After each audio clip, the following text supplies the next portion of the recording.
El tema que les voy a presentar es los efectos del territorio y del espacio personal. Los cambios espaciales dan tono a una comunicación, la acentúan y a veces hasta hacen caso omiso de la palabra. Esto quiere decir que el espacio, el tiempo y la persona significan mucho más de lo que decimos.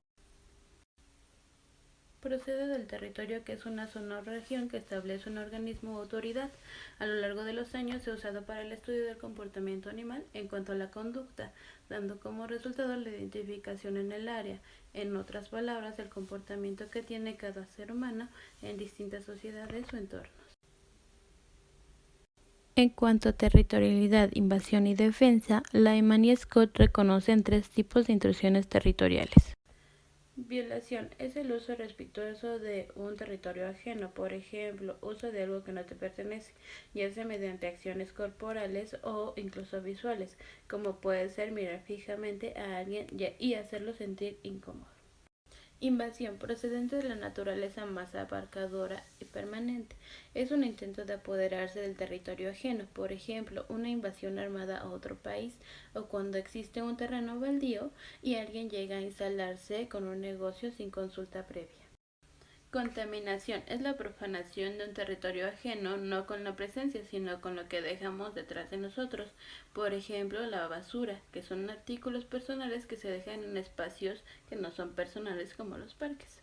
Esto va a desencadenar la intensidad de invasión y defensa, que va a depender de varios factores, como son: ¿quién está violando? ¿Es conocido o extraño? ¿Por qué ha violado? Quiere decir si es consciente o no de sus actos. El tipo de territorio, ¿es personal o público? ¿Cómo fue la violación? ¿Fue corporal o fue un objeto? ¿Y cuánto dura la violación?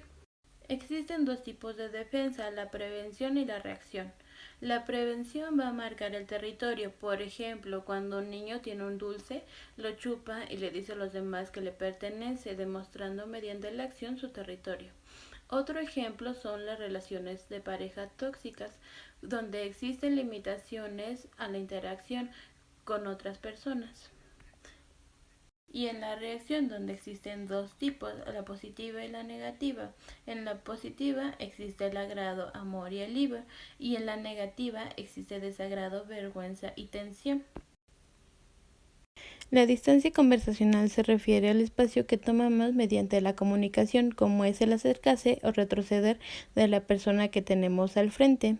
El antropólogo Edward Hall identificó 4 subcategorías. Las 4 subcategorías son la íntima, que va desde el contacto físico a 0.45 metros, por ejemplo con la pareja; casual personal, que va de 0.40 a 1.20 metros, por ejemplo una conversación con un amigo o una terapia; social consultiva, que va del 1.20 a 3.64 metros, por ejemplo una conferencia; y pública, que va de 3.64 metros hasta el límite visual, por ejemplo un concierto. Burgon y Jones dicen que la distancia se da en función de las normas sociales, en combinación de las pautas individuales de los interlocutores. Estas son la edad y sexo, como por ejemplo, los adolescentes se acercarán más entre sí que toda una persona de mayor edad. Otra es el trasfondo cultural y étnico. Aquí existen culturas de contacto, como son los árabes, latinoamericanos y europeos del sur. Y por otro lado existen las culturas de no contacto, como son asiáticos, indios, pakistaníes y europeos del norte.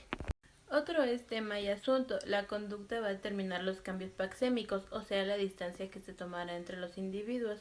Por ejemplo, en un salón de clases, los niños que presentan conflictos de inferioridad se sentarán hasta el fondo del salón, al contrario de los que reciben el ojo.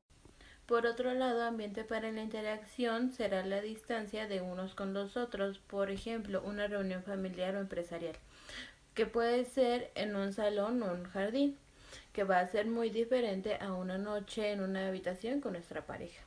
Y por último, características físicas, que se va a determinar por el tamaño o anchura del compañero, que va a hacer que busquemos un acto de superioridad o inferioridad, o simplemente un mejor ángulo de interacción.